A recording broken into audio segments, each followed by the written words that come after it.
मैं आपको supreme court की बात बताऊं दोस्तों, उससे पहले एक आध बयान सुना देता हूं, क्योंकि बिहार में जो ये कर रहे हैं ना, उसको झटका लगा है।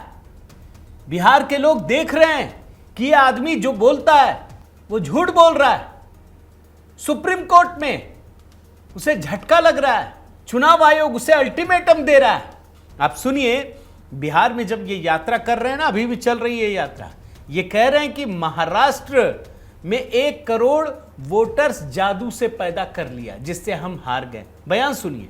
महाराष्ट्र, हरियाणा, मध्य प्रदेश, ये चुनाव इन्होंने चोरी किए हैं। महाराष्ट्र में 1 करोड़, तकरीबन 1 करोड़ नए वोटर लोकसभा के साथ, लोकसभा के बाद जादू से ये पैदा कर लेते हैं। लोकसभा में हम जीतते हैं और नए वोटर के आने के बाद बीजेपी स्वीप करती है। एक और बयान सुनाता हूं, सब बिहार के सुना रहा हूं, बिल्कुल लेटेस्ट। एक जगह कहते हैं कि बीजेपी और चुनाव आयोग के बीच पार्टनरशिप चल रही है, वोटों की चोरी हो रही। सुनिए। इलेक्शन कमीशन और बीजेपी के बीच में पार्टनरशिप चल रही है, ये मिलकर वोट चोरी कर रहे हैं।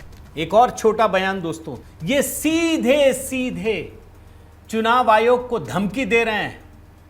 पता नहीं, मैं तो कई बार दोस्तों मुझे कौफ्त होती है, ये सरकार, ये सुप्रीम कोर्ट, ये क्या सुनते नहीं है? क्या चुनाव आयोग FIR दर्ज नहीं करा सकता? ये सीधे सीधे धमकी दे रहे हैं भाई।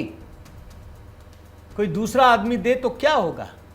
ये तीनों को धमकी दे रहे हैं, मुख्य चुनाव आयुक्त के साथ जो दोनों कमिश्नर हैं। सुन लीजिए। इलेक्शन कमिश्नर बैठे हैं, इन तीनों से मैं कह रहा हूं, आप एक बात समझ लो, मोदी जी की सरकार है, वो सब ठीक है। तेजस्वी जी ने कहा आपने बीजेपी की मेंबरशिप ले रखी है, आप बीजेपी के लिए काम कर रहे हो, मगर एक बात समझ लो, एक दिन ऐसा आएगा जब यहाँ पे बिहार में और दिल्ली में इंडिया गठबंधन की सरकार होगी, फिर हम आप तीनों को देखेंगे, कार्रवाई आपके खिलाफ करेंगे।